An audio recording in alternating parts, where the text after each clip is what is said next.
Brought to you by V-Guard, co-powered by Sensodyne and Vimal. పలుకులలో Kesari. Associate sponsor UltraTech. ఏపీలో కాయ రాజా కాయ అన్నట్టు మారింది పరిస్థితి. ఫలితాలపై జోరుగా బెట్టింగ్లు పెడుతున్నారు. ఐపీఎల్ ని మరిపిస్తుందని చెప్పాలి. బెట్టింగ్ లో జోరు చూస్తుంటే కూటమా వైసీపీనా అంటూ భారీగా పందాలు కాస్తున్నారు. ఇక పులివెందుల కుప్పం విషయంలో అయితే మెజారిటీ పైన జోరుగా బెట్టింగ్స్ కాస్తున్నారు. పిఠాపురంలో ఎవరు గెలుస్తారంటూ పందాలు కాస్తున్నారు.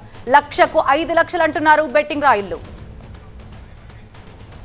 దీనికి సంబంధించి మరింత సమాచారం మా స్పెషల్ కరెస్పాండెంట్ రవి అందిస్తారు. రవి, ఖాకీల కళ్ళకి ఎవరైనా బెట్టింగ్ రాయిలు పట్టుబడ్డారా? ఒకవేళ పట్టుబడితే వాళ్ళపై ఎలాంటి యాక్షన్స్ ఉండబోతున్నాయి?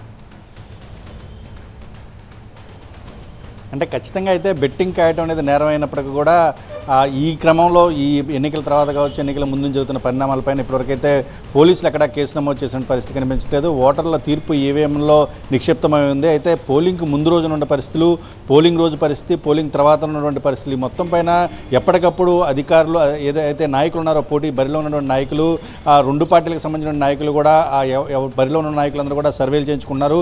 ఇవి కాక ప్రైవేట్ సర్వేలు కూడా చాలా జరుగుతున్నాయి. ఈ సర్వేల ఆధారంగా పెద్ద ఎత్తున కూడా బెట్టింగ్ రాయలందరూ కూడా కోట్ల రూపాయలు పందాలు కాస్తున్నారని చెప్పుకోవచ్చు. భీమవరం కావచ్చు, పాలకొల్లు, నరసాపురం, ఇతర ఇలాంటి ప్రాంతాల్లో హోటల్లో, లాడ్జీల్లో దిగి బెట్టింగ్ కాసేవాళ్ళు ఎవరైనా ఉంటే వారితోటి డైరెక్ట్గా కూడా హోటల్లో కూర్చొని అప్పటికప్పుడు అగ్రిమెంట్లు కూడా రాసుకున్న పరిస్థితి కనిపిస్తుంది.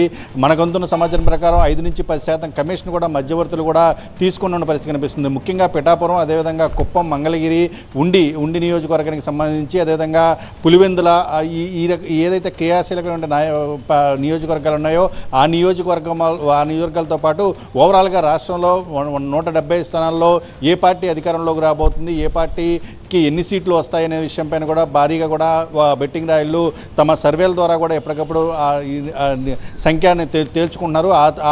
ఆ ప్రకారమే బెట్టింగ్ కాసే వాళ్ళు ఉన్న చోట్ల బెట్టింగ్ కాసేందుకు ఆసక్తి కనబరుస్తున్న వారందరినీ కూడా ఆకర్షిస్తున్న పరిస్థితి కనిపిస్తుంది. అంటే సుమారుగా కూడా ఒక బెట్టింగ్ కాసే సమయంలో ₹1,00,000 కనుక ఒక పందెం కాస్తే దానికి 1,50,000 ఇచ్చేటట్టు, ఓడిపోయిన వ్యక్తులు 1,50,000 ఇచ్చేటట్టు, అలాగా పెద్ద ఎత్తున అయితే కోట్ల రూపాయల బెట్టింగ్ అయితే కొనసాగుతున్న పరిస్థితి కనిపిస్తుంది. ముఖ్యంగా చూసుకుంటే పిఠాపురంలో పవన్ కళ్యాణ్ పోటీ చేశారు. అక్కడ వంగాగీత వైసీపీ నుంచి పోటీ చేసిన పరిస్థితి. ఆ నియోజకవర్గంతో పాటు ఉండి నియోజకవర్గం ఉమ్మడి పశ్చిమ గోదావరి జిల్లాలో చాలా క్రియాశీలకంగా ఉన్నటువంటి నియోజకవర్గం. అక్కడ రఘురామకృష్ణరాజు పోటీ చేయడంతో పాటు మాజీ ఎమ్మెల్యే శివరామరాజు పోటీ చేశారు. పివిఎల్ నరసింహరాజు వైసీపీ నుంచి పోటీ చేశారు. ఇట్లాంటి త్రిముఖ పోటీ ఉన్న చోట్ల ఎలాంటి పరిస్థితులు ఉంటాయి, రఘురామకృష్ణరాజు పైన ఉన్నటువంటి అంచనాలు ఏ మేరకు ఫలిస్తాయి, లేదు శివరామరాజుకి ఎన్ని ఓట్లు రాబట్టుకోగలుగుతారు, విజయ అవకాశాలు ఏ విధంగా ఉన్నాయి, అదేవిధంగా వైసీపీకి సంబంధించి విజయ అవకాశాలు ఎలాగున్నాయి, ఈ రకంగా ఎప్పటికప్పుడు అయితే బేరీజు వేసుకున్న పరిస్థితి కనిపిస్తుంది. హోటల్స్ రూముల్లో, అదేవిధంగా లాడ్జీల్లో కూడా ఇప్పటికే చాలామంది పెద్ద ఎత్తున డబ్బు సంచులతో దిగిపోయారు. క్యాష్ను మధ్యవర్తుల దగ్గర పెట్టడం, లేదా అగ్రిమెంట్ ప్రకారం ముందుగా రాసుకున్న అగ్రిమెంట్లు, ప్రామిసరీ నోట్లు కావచ్చు, ఇతర అగ్రిమెంట్లు కావచ్చు రాసుకొని వాటి ప్రకారం కూడా ముందుకు వెళ్ళేటువంటి పరిస్థితి కనిపించింది.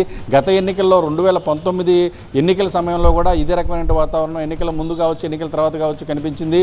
పెద్ద ఎత్తున అప్పుడు గెలుస్తారనుకున్న నాయకులందరూ కూడా గెలుస్తారని ఎవరైతే నాయకులు అనుకున్నారో వారిపైన కూడా పందాలు గాయటం, అదే చాలా చోట్ల పందాలు కాసిన వారి జాతకాలన్నీ కూడా తారుమారైపోయిన పరిస్థితి కనిపిస్తుంది. చాలా చోట్ల బెట్టింగ్ కాసిన వాళ్ళందరూ కూడా నష్టపోయినటువంటి పరిస్థితి కనిపించింది. అయితే ఈసారి మాత్రం అభ్యర్థులు ఎవరైతే పోటీలో ఉన్నారో అభ్యర్థులు కూడా వ్యక్తిగత సర్వేలు చేసుకుంటున్నారు. పోలింగ్ తర్వాత కూడా ప్రస్తుతం ఉన్న పరిస్థితులపైన ప్రైవేట్ సర్వేలు చేసుకున్నారు తమ సొంత సర్వేల ఆధారంగా. అదేవిధంగా బెట్టింగ్ కాసేటువంటి వ్యక్తులు కూడా సిండికేట్గా ఏర్పడి మొత్తం, అంటే ఒక్క వ్యక్తి తన సొంత డబ్బులు పెట్టకుండా మొత్తం గ్రూపుగా కూడా తన సర్కిల్లో ఉన్నటువంటి వ్యక్తులందరూ కూడా డబ్బులు కూడగట్టుకుని జమ చేసుకుని మొత్తంగా కూడా కోట్ల రూపాయల్లో పెట్టుబడి బెట్టింగ్ పెడుతున్నటువంటి పరిస్థితి కనిపిస్తుంది. అయితే దీనిపైన పర్టికులర్గా అయితే పోలీసులకు ఇప్పటివరకు కూడా ఫిర్యాదులు రాకపోవడంతో పోలీసులు అయితే మాత్రం ఈ విషయంలో ఎక్కడ చర్యలు తీసుకున్న దాఖలాలు కనిపించట్లేదు.